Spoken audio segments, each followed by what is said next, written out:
Hi, everyone. I'm Akuta Melchizedek. Welcome back to the Global DNA Summit, activating our DNA for the next frontier of evolution.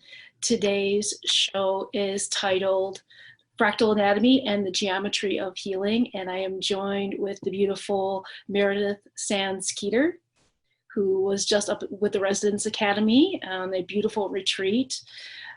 Meredith is a somatic educator trained in shiatsu and acupuncture, who has been in practice as a teacher and therapist since 1996. She has pioneered a method of working with the nervous system through a geometric lens that unifies both Eastern and Western medical perspectives, and is the founder of Neuro Resonance Therapy, a method for bodywork for therapists to amplify treatment results while reducing therapist burnout. She is co-founder of Somatic Stretch, and Meredith teaches workshops and offers online education to support individuals as well as therapists to understand and work with fractal anatomy of the human form for healing and wellness. Thank you for joining us, Meredith. It's been such a pleasure getting to know you recently. And you. Yeah, thank you very much for having me on. Wonderful. So you have a wonderful and beautiful technique that you are working with right now with fractal anatomy. And first, I think I would love for you to share your story of how that really came into your life and how that really became a practice for you. Using fractal anatomy for the body. Right. It's interesting that you want to lead with that question, because it's not usually a story I tell very often, but I'm getting more comfortable with being out of the box about it. So I had a really powerful experience 25 years ago in my mid-20s of what felt like 5 million volts ripping up my spine. And I had a very challenging month. That would be the short version of that. What became of that, at the end of the month, I had an evening and a day of really extraordinary bliss, a very mystical bliss experience that was very powerful, and the whole experience was very life-changing. And I didn't really know who to talk to about it, and I didn't know what it meant. And it was, it really changed the whole landscape for me. Basically because nobody had really told me that I could have an experience like that. And if nobody had told me that, and I'd clearly experienced it so directly and it was so out of the box, then it brought everything into question that I was ever told here at all. And so because of that experience, when I kind of in a slow recovery thing, what happened was my nervous system got very sensitive. And I come from a family of people who've always worked in the healing arts, from medical doctors, osteopaths, pioneers in the field of healing. And so I think there was an aspect of me that was wired to work directly with my nervous system, but I started getting very sensitive to what I was feeling. And this was a very long process that took a good 15 years. I mean, it's been 25 and it kind of keeps going, but it was a good 15 years before I really could understand what I was looking at. And what I was looking at, because it wasn't acupuncture points, it wasn't meridians, it wasn't chakras, it was all of those things and more. And I kept trying to find the book that would explain what it was that I was seeing and feeling in the body. And I would find trails along the way. And I never actually read something and then applied it to the body. I would find something and come to an aha moment, and then something would drop into my lap, you know, that typical kind of thing that happens that would explain that's where you are. And it just kind of kept going and going. And then after about 15 years, long story short, I realized I was looking at geometry in the body and planes of energy that move through the body, and where they intersect are particular intersection points. And those intersection points created geometry. And the reason that's so interesting is that I failed math in high school, and I hate geometry and math. And it was just never my thing at all. And so for me, it was like looking for a needle in a haystack all these years. I was very obsessed because it was such a life-altering situation that I couldn't talk about, that I didn't know where to find solutions from. And yet the body was leading me, and I was working on bodies all the time and living in my body all the time, and just constantly tracing this thing through. And then to all of a sudden find like the thing that I'm worst at was like, I remember being so upset the day that I discovered, you know, really put it together, and it was like this aha moment. And then I was like, geometry, like I am the worst person to do that with. Like how am I possibly going to know and learn about geometry? Like, I might as well just stop now and call it a day. And that was 15 years and that was just interesting. And now I'll just go get a real job and figure out what it is that I'm going to do with my life. Whereupon some beautiful friends and mentors showed up in my life who were like the greatest of the great in geometry, Jonathan Quinton being one of them, and a very, very close friend. And so I began to learn about things that, that I didn't think I could really learn well. And I've become quite fluent in the language of geometry, to the point that even at the Resonance Academy, for instance, it's a lot about physics and the unified field theory. And I gave a talk on how the unified field theory is mirroring what I call the unified field in medicine. And the common link between the two is the understanding of fractals. And so the body taught me what fractals are. I never knew what the word was until I understood it. And then an article fell into my lap that started talking about fractals. And I realized I had a word to use for it. Fractal anatomy to me was understanding a deeper aspect of what that means in the body. And I knew that it would start to become a medical term, which it now is slowly becoming. And there's medical things that doctors are already using about the understanding of fractals. And I can talk about that in a second. And so the unified field theory between physics and biology is really significant. And that's what I was speaking about at the Resonance Academy. And I was selected amongst a certain amount of people to give a talk in that.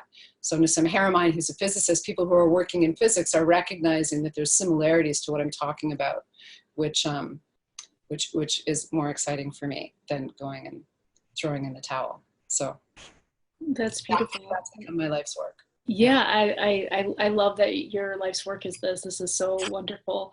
So let's talk about the fractal anatomy and medicine and how that's really showing up. Mm-hmm. So fractals are a very new word, really, for a very ancient concept that we would call pattern thinking. So all of the ancient medicines and philosophies have always seen pattern. We've always been very connected to the environment. So whereas now we're not. We're so not. We don't even know how disconnected from nature we are. But those peoples who either still live that way on the earth or who certainly have for millennia, we're always very connected to the earth and the patterns of how the earth would run. And when you can find an underlying pattern to something, you can understand other things better. So for instance, a simple example in our daily life is if, let's say you date the same person all the time, different people, but same sad story comes up. And underlying that is a particular pattern. And when you can unlock what that pattern is, then you can see how it runs across all of the different experiences that you've had. But it's the pattern that helps you unlock what the issue is in order to create action and do something constructive. If you apply that to the ecosystem and the planet and the deep science that has always been part of Eastern medicine traditions, Eastern medical traditions, and other ancient traditions, it's the ability to be able to unlock pattern and see how the ecosystem and nature works and apply it to the human body and healing. So fractal is a term that Benoit Mandelbrot understood through mathematics in the mid 1980s.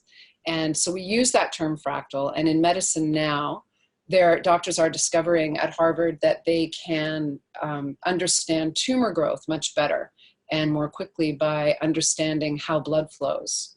So fractals are basically a picture of chaos. What it is that we understand in a particular field is great. And then when we hit the edges of what we don't understand, it's like everything goes crazy and we call it chaos, to make it simple. And fractals are actually decoding and explaining that confusing, cloudy ground, essentially. So blood flow in tumors was never really well tracked, but now understanding how a fractal pattern will emerge, it gives doctors a better idea of where to look for tumors. It also helps them understand heart health better. So for instance, less invasively, they can go into an EKG and they can keep pulling in closer and closer and see an iteration and a pattern repeating no matter how deeply they go in. And the more that pattern continues and those iterations continue, the healthier the heart is. And when those fractal patterns break down, so does the heart. So those are just two examples of how fractal anatomy, which if you Google it, mostly I will come up, but there are other things now medically that are beginning to come up. And that will certainly accelerate the more physics and biology meet. That is so beautifully put. you know, it sounds to me, especially with the fractal anatomy, when you get to the edge, that it's actually like vibrational, right? Like there's a toning there that starts to happen, right? Like a this harmonics that starts happening, right? And that you can tap into that, and then you can switch the harmonics with using different geometries, different types of like fractaling. I guess possibly, yeah. I mean, I guess I see, rather than it being a disharmony, that we're unlocking a new way of seeing harmony in what we formerly thought was disharmonious. Right. Beautiful. Yeah. I love that. I love that. So, you know, you work through fractal anatomy in patterns. And for me with DNA, I'm working through patterns through DNA, stored patterns in DNA from, you know, ancestral, past, present life. But these patterns are basically, you know, areas where, are a lower frequency, right? A pattern, geometrical pattern, sometimes with less light, that are creating the harmonics of our body, and then we're resonating with other people through, right? And so the pattern just keeps showing up over and over again. Mm-hmm. And DNA is really, it's one of the primary foundational fractals. So is orgasm, in fact, you know, so I'll just address those two things. DNA, for instance, you know, this double helix spiral is even found, as somebody was telling me the other day, they had watched a movie on the Thomas fire, actually, that was here. And they were discussing how fire, when it's really moving through, it has two spirals that move through, and that it looks very much like DNA. So that's a fractal pattern. That's, you can have the tiniest, bitsiest thing in the body that, you know, makes billions of different creatures, us being one of them, and yet it's so similar to itself. And it's found in fire, it's found in the double helix in geometry, it's found in the geometry that I found in the body. Like so it's fractal because you've got a basic foundational pattern that repeats itself over time. The reason I bring orgasm in is because I just yesterday ran a free call on a summit that I'm running around science and orgasm and spirituality, which freaks so many people out because I use the word orgasm. But it's important here when we're talking about fractals because, for instance, one thing Wilhelm Reich said was, the only thing I ever really learned was this. And this is the ultimate pulsation to everything. And that's the ultimate biological fractal.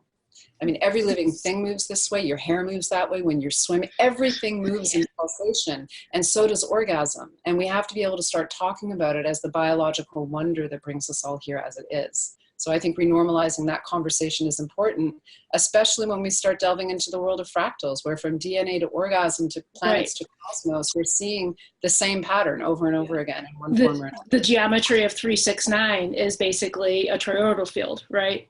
Absolutely. Yeah. Yeah. Wonderful. So let's talk about like the nuances of the work that you're doing with fractal anatomy through the body as a healing modality. So I was raised in the technique somatic stretch.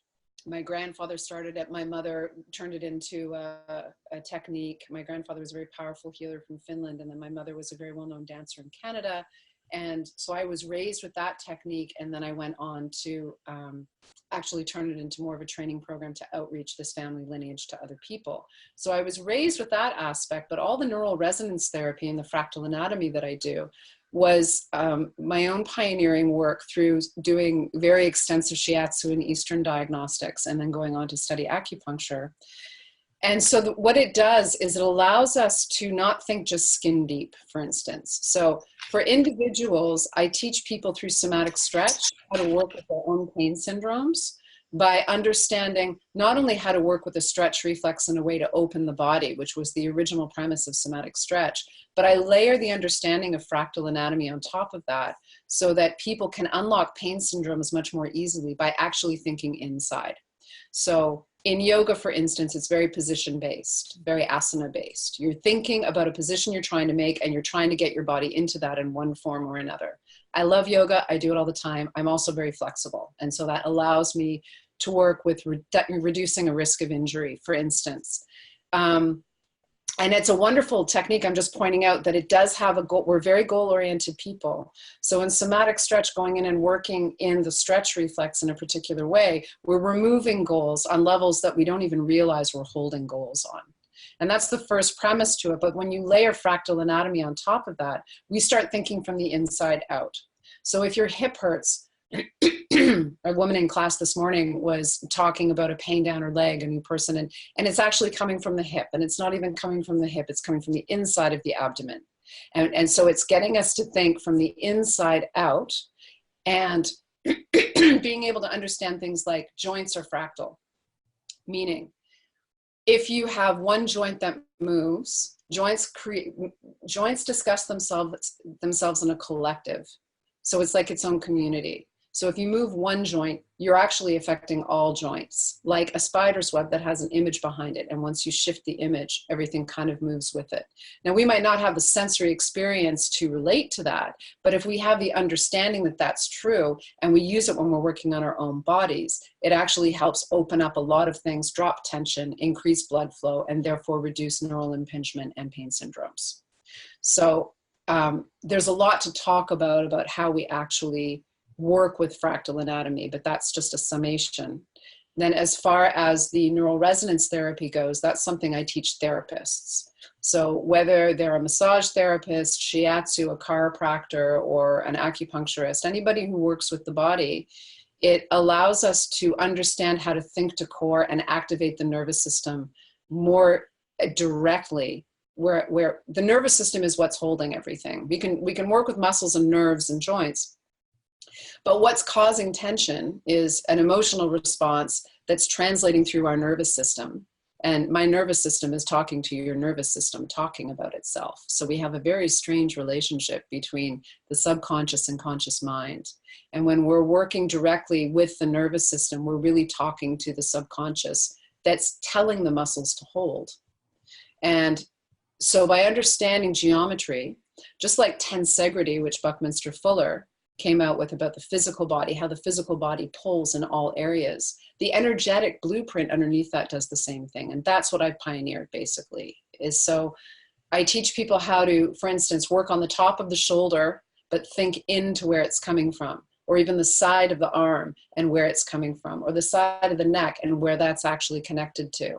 They're not three separate points. If you can understand where the internal pull of the fabric is actually coming from, the body responds, because if I'm touching a point but I'm thinking in, it immediately drops and releases and opens. If I'm just thinking an inch in on the surface, because this is, this is the trap related to the, the deltoid related to whatever, or whatever meridian points, and I'm thinking, I'm, on the surface more, basically, I can't communicate with the nervous system as directly. So it's like an accelerated anatomy that gives us not only the physical understanding, but where both Eastern and Western energetic maps come together and make sense. And the only place I see that they make sense is by putting an umbrella of geometry, because it's frequency. We're looking at frequency, and it's a map to decode frequency for ourselves or when working on other people. That was a lot of words. I hope that's okay. I love it. That was beautiful. So where do you think the fascial system sets in all of this? So we're having this deep intentional conversation with our body, correct? Right? And you're using the nervous system and intentionality and fractal anatomy. So, but where is the fascia tissue in this? And I had another speaker who was merging the Eastern and Western philosophy of medicine together, and she actually called the fascial tissue like the triple helix, like the third part of the helix. So I'm just curious what your views are on the fascial tissue. Just to clarify, triple helix or triple heater? Because triple heater is triple helix. Triple helix. Mm-hmm. Can you clarify for me what you meant by that? Yeah, she was just saying that was like a part of how we are programming our cellular system was through the electricity, and this as being a part of the messenger of the body. Uh-huh. Well, I suppose the way that I would answer just the direct question about where fascia fits into that is, we're discovering the piezoelectric force in fascia and how electrical conduction is moving through the body, which is extremely valuable. It's moving us beyond just muscles and nerves and dermatomes, which we know in Western science. And it's giving us a much better idea of electrical current in the body. And it's showing a lot of geometric precision in the body. And so that's exciting a lot of people. And my question to that is, where does the geometry come from first? And the geometry comes from the blueprint that's creating the physical manifestation. So, for instance, for every thought, we have a thing, right? Everything in this room and that I'm wearing and that we're doing, it all had a thought first. And not all thoughts become things, which is sometimes a good thing and sometimes unfortunate, but there is no thing that exists without a thought. And if you put that into nature, where is the thought? Well, the thought is what we give a lot of names to, and we argue and create war out of. But we don't really know the thought, but we know we came from it, and we're here, and we go back to it, whatever it is, with nature, whatever you want to call it. If you're going to make something, in between those two things, there's a blueprint. You know, when I make a piece of clothing, or if somebody wants to build a chair or a house, between the thought and the thing, there is the blueprint, and you write it down. And you can change it there more. And then it eventually becomes physical manifestation. So the fact that we're finding fascia that has, you know, electrical conduction in it, which helps the West understand that energy does indeed exist in the body, which we know neurologically, but we're not using that language because it seems too woo-woo. It creates a great bridge for conversation between West and what's called alternative by that understanding. And then you look at the geometry of what's going on in the fascia, and that to me is just simply a mirror of the blueprint that's already there. What I'm suggesting is a map to the blueprint that gives us a little bit more clarity that the body has taught me. So in Western medicine, we have muscles, nerves, and dermatomes. And in Eastern medicine, we have meridians, chakras, dantians, nadis, Ayurveda. We have all of these different systems, Taoist belts of tension, etc. They all seem like they're different systems. And they haven't been brought together. And we think very linearly. So if each of those systems were a card, we would lay them flat on the table and wonder what they have to do with each other. But if you line them on top of each other, they naturally fit into each other and show a geometry and show frequency. So what I'm suggesting is that geometry allows us to create a unification between East and West and understand what the blueprint is that is causing the physical manifestation. And fascia is one of the first delicate beginnings of physical manifestation that's so fine it took us a long time to find it, and it wraps around everything, but it's kind of like water to ice to vapor, right? So if a thought is vapor and ice is the physical body, fascia is the, where am I going with this, is the water in between, you know? So it's the beginning of the manifestation of the physical form. What I'm talking about is what the possible map is of the blueprint that unites thousands of years of Eastern concepts and our own Western medicine. And that the answer is frequency, and they're tracking it more in fascia. And frequency, and this is key, I know I'm talking a lot, but this is key because it's not that geometry is the source of energy, it's that it's an agent for the human mind to witness the invisible in action. So if you could see all of the cosmic rays and the gamma rays and the internet swimming around the room, it would be frequency that you could look at as particle or wave, line or circle. But geometry allows the human mind to comprehend not only what its own system is running on, but what's around it. So it's a bit like, if I can just add another point, if we were a fish and somebody swam up and said, this is what water is, and they held up oxygen and hydrogen as a molecule, it would look very geometric because all things are geometric. But it would be a very big leap in consciousness for that fish to understand that its body's made of it, and so is everything that it's swimming in. And that's what geometry represents today. It's like, oh, we're made of that, and we swim in exactly that because it's tracking the invisible. So fascia is a very important latest Western understanding through science that gives us a piezoelectric understanding of what's going on electrically in the body, which is important. And yet there is a geometry that underlies that, and we're getting closer and closer and closer. So I love the work that and the conferences that are coming out around fascia. I think they're great. Yeah, beautiful. Since we're talking about piezoelectric, let's talk about the geometries of like the pineal gland and the fractal anatomy of the pineal gland. Tell me what you think about that.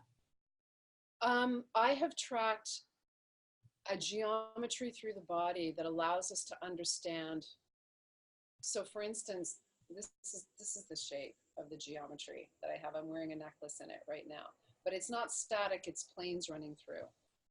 I have a picture of it in the torso, and it goes from creative center to creative center in your lower abdomen, basically. But it's fractal, so it can be found in the very small and it can be found in the very large.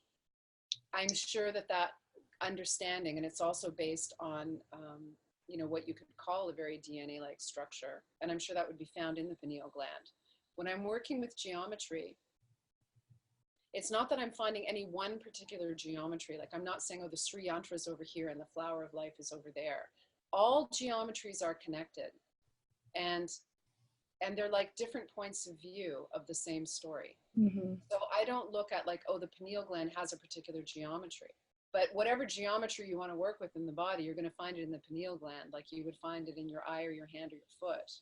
Or just like the homunculus in Western medicine, Wilder Penfield tracked out the whole, you know, inner cortex of our brain to see the entire body mirrored. So all parts of the body are mirroring all parts of the body, and the East and West agree on that. We just haven't mapped it all out yet. So that would mean that if you want to look at a particular, the thing that's fractal, the way I see it, is that upper, middle, lower can pertain to upper, middle, lower, which can also pertain to upper, middle, lower of the lower part of your arm, or the upper, middle, lower part of the upper part of your arm, and it would keep going forever. It's a way of seeing like Alice in the Looking Glass all the way down. The geometry itself is representing that idea, but it's not a particular geometry. I mean, it is a particular interesting conversation. So when you say, tell me about the geometry of the pineal gland, I don't know, I guess I'm not sure what you're asking me in relation. Is it a particular geometry you mean, or? So what I have been witnessing working with the 12 strands of DNA is that each strand of DNA has a particular geometry through it, and it's part of putting all these geometries together, kind of like the Metatron's cube, right? And it has all these different pieces. So like the first strand of DNA is kind of like a circle. The second one represents like mitosis, but all of these key things keep building on each other, right? And they actually create like a key together that creates a fractal anatomy, right? And so this is also part of like the templates that are happening, and the different templates that we can tap into are different aspects of fractal anatomy. This is kind of how I see it. Are different aspects of fractals, yeah. Exactly. And therefore you could definitely, I mean, if we had time to really go over each detail of it, we'd find some interesting links. Absolutely.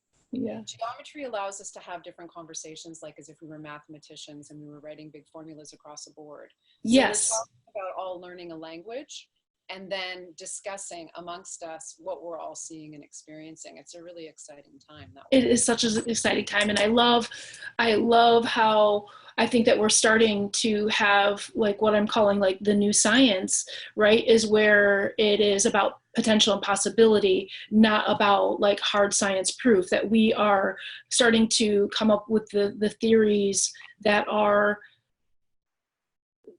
witnessing that we are the creators, right? That we're going in with creating the attention of science. We're going in with the creating of the attention of experiments now. This is what I'm seeing through a lot of different like scientists that are on the planet right now, that they are becoming the active creators in their own, inventions and science. Mm-hmm. Yeah, and I think that because without our consciousness, there's nothing. So that gets to become the active part in it, witnessing our own consciousness. Yeah, and we're definitely at a point where when we're determining what particle and wave means in relation to what we're observing and what we're not observing, and the old Schrodinger's cat kind of idea around that, we're really learning incredible new levels about consciousness, and science and physics and metaphysics are all kind of morphing and coming together. So yeah, I mean, what is consciousness is really the next threshold of what we're talking about, and geometry fits into that as a language of discussion, really a philosophical discussion around it.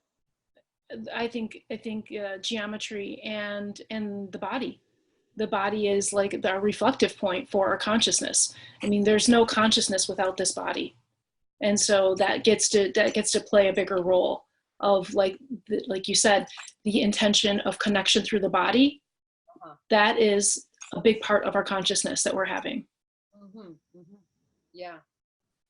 When you say there's no consciousness without this body, there are other forms of consciousness on different levels. But as far as talking about what it is that we're understanding about why we're here and what we're doing, yeah, absolutely. Yeah. And we are witnessing where we're looking in the mirror. That's why I say, you know, my nervous system, my brain and my spinal cord and all my peripheral nerves are talking to your nervous system, talking about itself. And that's a massive acid trip, you know, for that to happen. Like we're just beginning, it's like trying to see your face without looking in the mirror. You know, and it is very much like an Alice in the Wonderland dive down the rabbit hole. Right. So with the work that you're doing now, and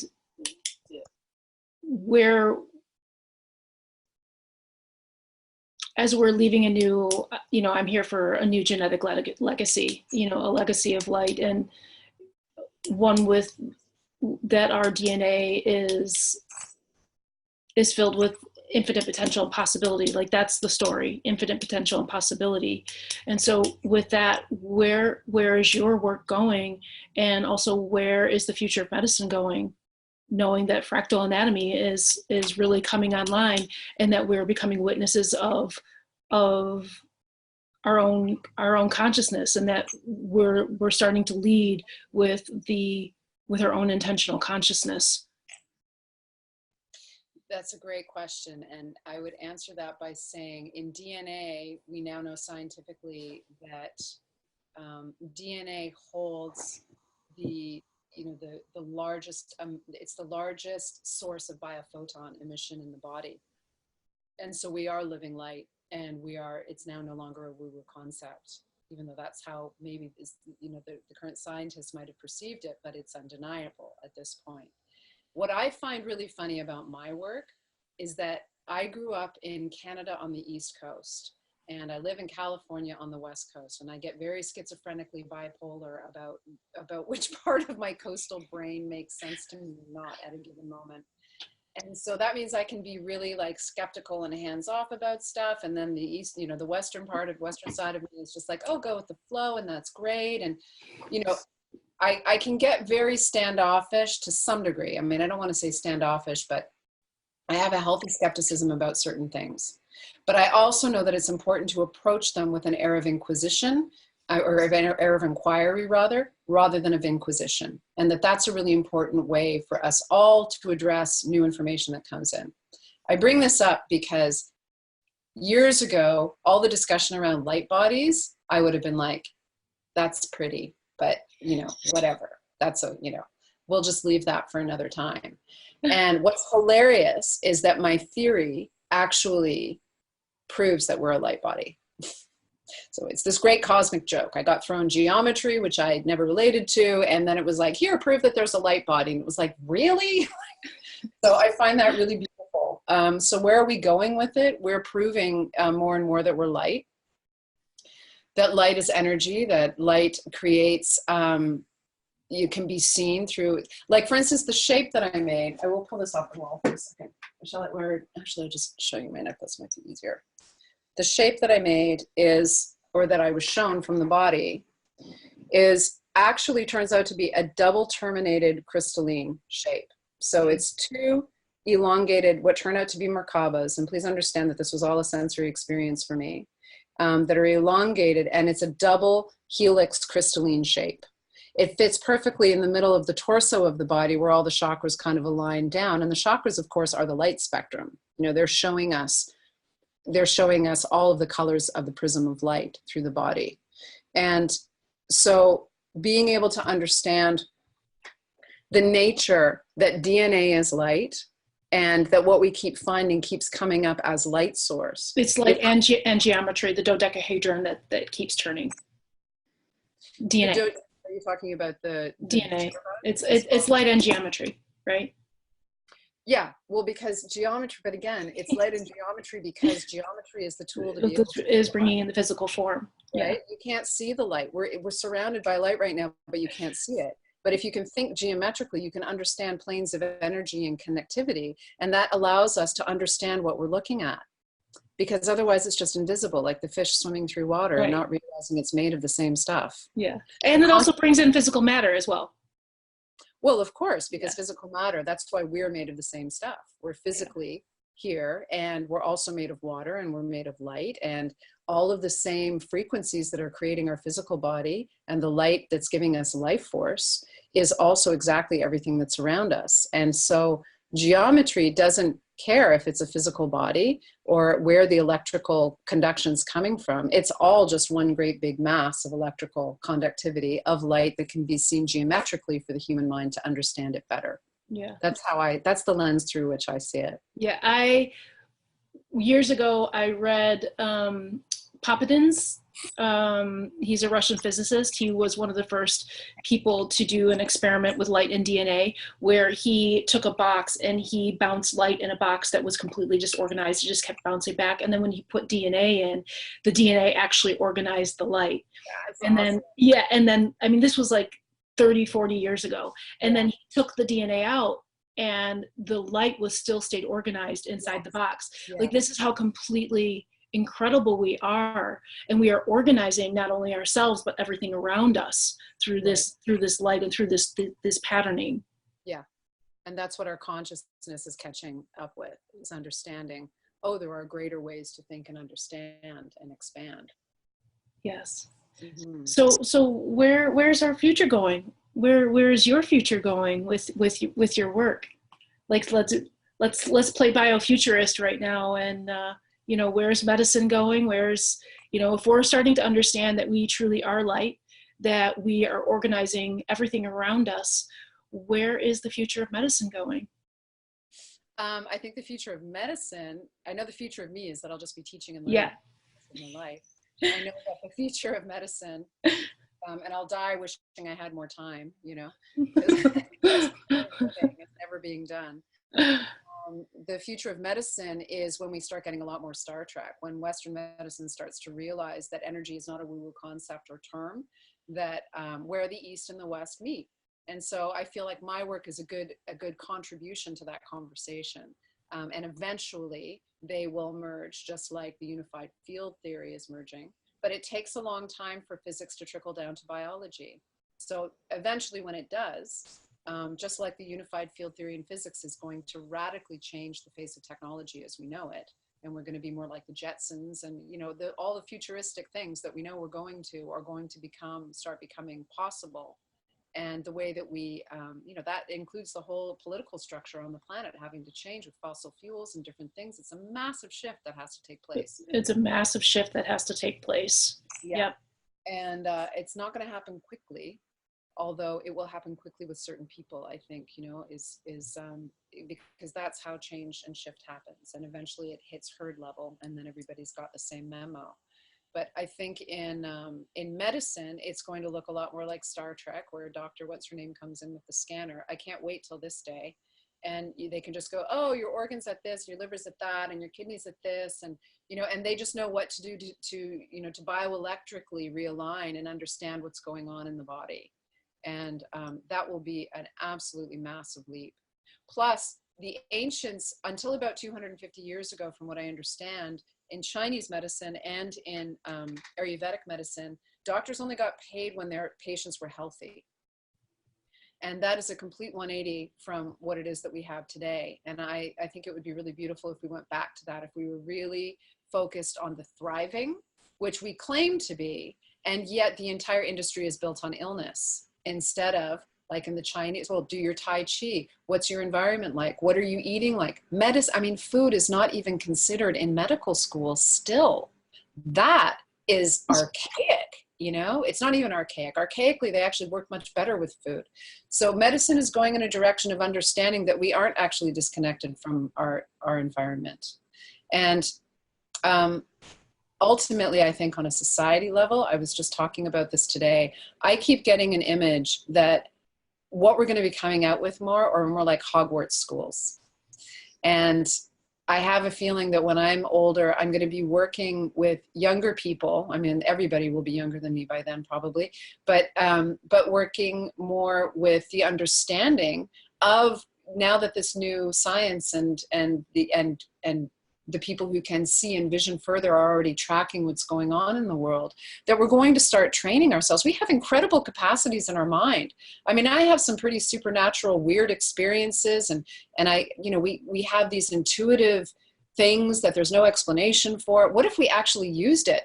What if we actually were trained in it and understood that, oh, we're actually magicians of light, and it's inside of us and outside of us, and it's not a woo-woo concept. And so I think the reason that Harry Potter took off so amazingly, for instance, is because everybody knows that it's true, but how to access it. So I think the future is about us really learning on a very different level, and starting from a young age to recognize that we have powers of mind and body and being.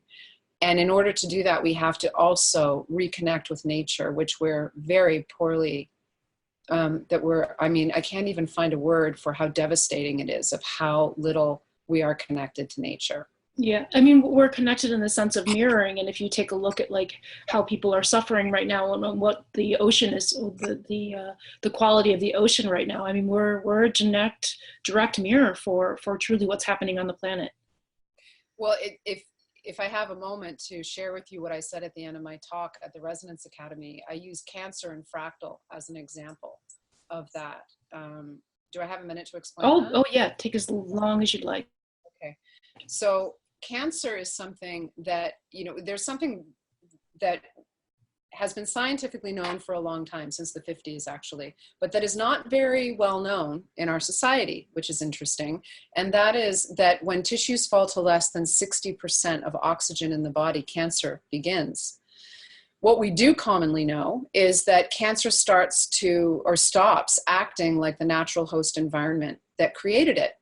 All of a sudden, it's like, it doesn't even relate to the ecology of the body. It's got this reduced oxygen level. It spreads this over the body and eats everything in its way, and then eventually consumes its host and kills itself in doing so. And that is remarkably like what we've done on the planet. Mm-hmm. We build cities and we kill oxygen. We have stopped acting at all like any of the natural ecology of the planet. We take this deoxygenated reality and we spread it everywhere we go until the entire planet, and we've ruined the ecosystems. If an animal comes in from the wild, we immediately kill it. So where are we actually acting in any way that's different from cancer? And if that's true, then that means that the cancer is not the terrorist inside. It's the perfect biological and fractal mirror fractal is a word I love. Fractal mirror between us and the external environment that we have. We've literally mirrored on the inside of us exactly what it is that we've created on the outside of us, and we're treating it like that's the thing we have to kill. So if that's true, if we're really the perfect biological mirror, because I don't see one difference between cancer and what we've done on the planet, not one. And if that's true, then that means that the power that we actually have when our consciousness catches up with it is that if we want to clean up the oceans, we just need to clean up the waters of our own bodies. And if we want to clean up the land, we need to clean up the fibers of our own being. And that seems like a very simple and a very large idea at the same time. But it means that we have the ability to actually reach in and draw energy through the vacuum for not only our own healing, but for the ecology of the entire planet. And that makes activism a daily event that each and every one of us can choose moment by moment, because we are natural healers. If we have a body, we are the best healers that we know. And we are inextricably connected to our external environment and are a direct mirror of all of that. So I think consciousness and health are going in that direction. Beautifully put. Thank you so much, Meredith. That was absolutely wonderful. And I couldn't agree more. You know, the biofuturist in me sees a place where our homes are regenerating us while we're there, while they're aligning our energy centers, that we are being protected from any type of like waves outside of us, that these spaces are creating geometries for our food that we're eating, right? that we have schools that are really starting at the basis of education as you are powerful, conscious creator. What are you creating? What do you want to create? And what can you create for yourself and humanity, right? And stop personally just creating, and to bring the bigger picture in of, you know, we are creating all of this together. And that was so beautifully put. And it's funny that you bring that up about the schools, because I'm also working on a school right now called the School of Light, and it'll be about the divine sciences of creation, and it'll biofuturism, and you know what, you know, I'm here for a new genetic lineage, and that is a new genetic future, not only for ourselves but for this planet. One where we are recognizing that we are a mirror in creation of all of this, and that we can totally create something different, and that we can create spaces all over this planet that are in connection with each other, in harmony and peace. Yeah. And the geometry too. Sorry, did I cut you off? No, go ahead. The geometry too, you know, when you were talking about places that we build and having different kinds of geometry in areas, you know, when one heart math was at the Resonance Academy, and I learned a lot about what heart math are doing globally, and what we've learned scientifically about our fields, which we should really be taught from the get-go, but and we will be learning and teaching that more. They talk about coherence, and while we talk about resonance, which is a great word, and I called my work neural resonance therapy years ago because of the resonance running through the nervous system, and now that word is everywhere, and I knew that that was coming out. Coherence is a word that really stuck with me from the heart math world, and the idea that when everyone is in coherence, then harmony flows a lot more. And the geometries that we use, whether it's in meditation, whether it's in the way that we use them in our spaces, create coherence in a space, or it can create less coherence. For instance, somebody was saying that they were at somebody's place who had a lot of different geometries all around, and it just felt really loud to him. Like there were all of these, just so it kind of reminds me a little bit of sound baths. When we started doing sound baths, it felt to me like there were a lot of people banging on gongs and crystal bowls, but it was really, I had to leave the room. It was just like, it just felt like I was getting hit with a lot of noise. There wasn't a lot of harmonies, and now people are refining that more and more, and there are these blissful ways to like really get connected. And I feel like geometries are doing the same thing. We're just learning about these different things and how to actually utilize them personally and ecologically, and how it can help heal, you know, even understanding microbacterium in the planet and the whole nervous system of the planet. You know, everything is geometry if that's the lens you want to look at it. So how are we understanding and using them in different ways? And so I feel like we're at such a wonderful learning curve right now that's really going to support exactly what you're talking about. Yeah, and you know, for me, I'm working with the geometries for the DNA, and I'm finding that there are archetypal geometries, right? And that you can shift archetypes through with geometry and light, right? And you can totally reprogram yourself for a different type of archetype, and this is where I'm talking about the lineage of light, of like what is outside of archetypes, the geometries of archetypes. And that's what I'm exploring right now, is what is outside these old stories of archetypes. There's something outside of that. And what is the geometry for that? What is the light in the geometry for that? Can we explore and have this body, or even maybe a different type of body, and more of a light body with different types of geometries that we can call upon and act upon and open up in our own templates? Wow, well, I want to interview you sometime. And I definitely want to be able to learn more about your work. You know, it sounds fascinating, and I think we would have hours of conversation around it, and I think I would learn a lot. It sounds great. Beautiful. I would love that too. Before we end, I would love for you to talk about your free gift, and yeah. I have to remember what my free gift is right now. It's a film. A film? Oh, yeah. Thank you. A long time ago. 'Cause I have a few different things. I take lots of notes all the time. So yeah, a long time ago when I really needed to understand what I was seeing, and I needed to have it shown back at me. And I used Final Cut Pro, and I created kind of like my first draft of animations that I had built to explain what I was seeing. So it was this very long, slow process of kind of like, you know, an island rising up out of the sea, of trying to see what I was looking at. So I created this 60-minute that I've since upgraded, that is like a tutorial that I use a lot in workshops. And that's also going to be one of the bonuses in my online geometry program of fractal anatomy and the geometry of healing. I'm going to be launching online very soon. And so that hour long is like the whole condensed story of how we go from Eastern perspectives and Western perspectives, and what perspectives are we looking at, and what is geometry, and what's fractal about your body, and how does this whole synthesis come together.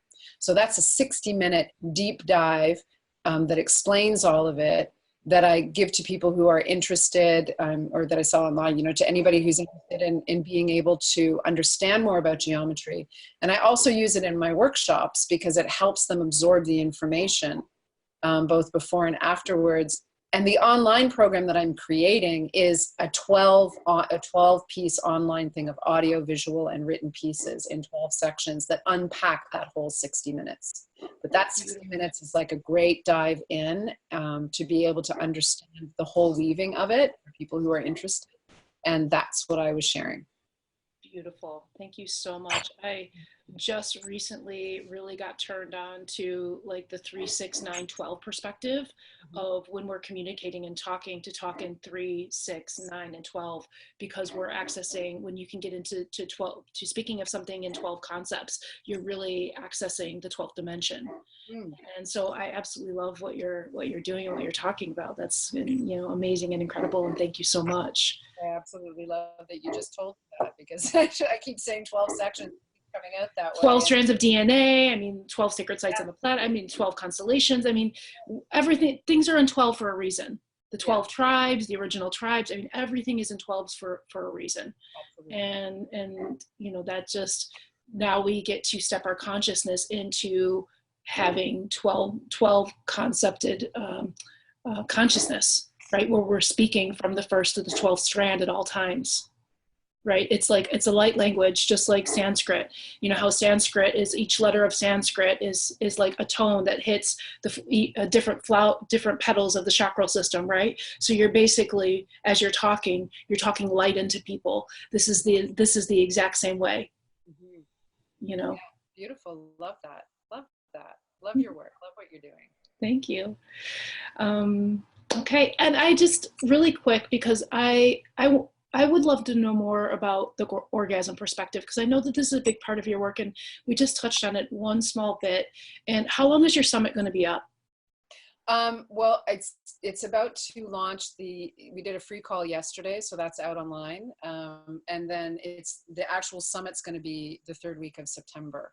And so we're offering the discount till the end of the month, and then September 1st it goes up.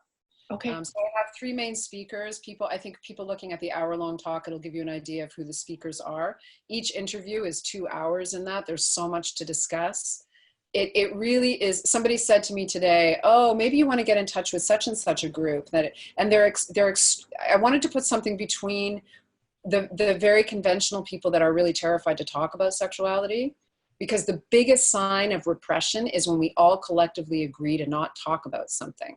And why we're not talking about our own biology, and why we've all agreed on that, you know, is its own story. So I wanted something that would relate to the people who are uncomfortable about it, and then the people who are super comfortable and uber comfortable with sexuality that are freaking these people out. I wanted to put something in the middle of that for conversation. So the first speaker is a psychiatrist and a Reichian, who we're discussing the whole story of Wilhelm Reich and why his work is important. And he was Freud's youngest analyst, and his story is fascinating. And he died in an American prison. even though he was Austrian. So we're covering that. The second one, I have a man, Barry Komisarek, who wrote the book, The Science of Orgasm, and who's a major researcher who is doing the research that medical science is being informed by. So he's one of the tops in the field of actually understanding how the connection between sexuality and the brain, what's going on with the nerves and the neural systems, and also what's happening, for instance, with cancer cervically with women, what doctors aren't even aware of that they've discovered, what women need to know. So he also covers female ejaculation. This guy's super science, you know, so it's not just to talk about having a better orgasm. It's about being able to open the discussion. And the talk was fascinating yesterday when they all started talking amongst each other. And then the third woman is Michaela Baum, who is a very highly renowned international teacher and workshop leader in spirituality, and was raised in a tradition of Tantra from the age of 16 and has been teaching for many, many years. So she brings a wealth of knowledge, a very grounded knowledge. And my intention is to be able to renormalize the conversation. Orgasm is actually the ultimate fractal. And my joke is that we're all here because an orgasm happened, hopefully two, but at the very least one. So are we allowed to talk about it finally, you know? And I found it interesting that even bringing up the summit, sometimes I've had this attitude like, oh, I must be a really sexual person and and it's like, wow, I just wanted to talk about biology. And this is our creation story. This is like our fucking creation story. Exactly. Exactly. So I've been really surprised at some of the responses, and it's like, well, that's why I'm putting it out, so we can actually renormalize the conversation. And some woman from Europe who I didn't even know after the talk wrote a major like Facebook post and was just like, this blew me away. I got a lot of really, because there's not a conversation like there apparently out there. So yeah, so if you geometryofhealing.com is my website, and you can find information about it. Perfect. Yeah, this will air before that. So, and then I love you. I love your work. Please send me something, and I will send it out to my community to support you. Thank you so much. Yeah, because I believe it. I believe in this, and you know, these are the times right now that we get to clear the program of oppressor oppressed, of lack, of also our own communal sexual servitude, right? You know, we've gone through a millennia of sexual servitude. This gets to end here, and we get to have our sexuality and get to have these experiences because they're part of our power and our creationism. And there's a lot like that. Yeah, thank you. There's a lot of the questions, because I had a questionnaire out to the public to really get questions in. And a lot of the questions were about, you know, very energetic states that people weren't aware. People were so scared to talk about it, kind of, you know, but how could I have a whole body orgasm with no genital stimulation? What just happened to me? Like, where does that, so, and then this whole fascinating new field of neurotheology coming out, which is the scientific study of mystical states of being. You know, we're in such an interesting time, and you cannot separate the orgastic initial pulse that gives us life from the rest of the conversation. And even teaching in Los Angeles many years ago, I remember like being really shamed for bringing up the concept of orgasm when I was discussing Wilhelm Reich. And I just thought like, no, that's wrong. And I think that actually put a fire underneath me to keep pursuing that. It's really important. We can't talk about energy systems and consciousness in the body and then leave the entire white elephant of orgasm. Like, why isn't there a center for it in every city, as far as I'm concerned? Like, right. It's just a brilliant discussion. We have so much shame. We hide so many things. And even already what I've experienced in running this summit is the incredible amount of freedom people feel and relief to be able to ask questions and get answers and realize that they're not alone, they're not the only people with the issue, and that it's okay to talk about it. And that's what I wanted to accomplish. And I feel like it's already working and as a contribution. And this is our birthright as a creator. I mean, this is how we are creating these visions. Every, you know, scientist or big visionary, right? This was like an orgasm, like a cosmic orgasm that came in that was right. able then to come through the body and materialize. Mm-hmm. Yeah. Yeah, sister. Yeah. Cosmic orgasms for everybody. Absolutely. We're a living result of that. Yeah, wonderful. Okay, well, thank you so much, Meredith. Thank you. Thank It you. was a pleasure. And I look forward to learning more from you. Yes, yes, me too. I just think you're wonderful. Please send me that information and I'll send it out for you. I will do for sure. Thank you so much. You're welcome. Okay, bye everybody. I hope this served you well. I hope you're ready for your own galactic cosmic orgasm. Fractal. Your own Fractal cosmic orgasm. Please get in touch with Meredith if you would like to work with her and experience the magic that she is and what she's really, the wisdom that she's holding for humanity. Until next time, bye-bye. Thanks everyone. Bye.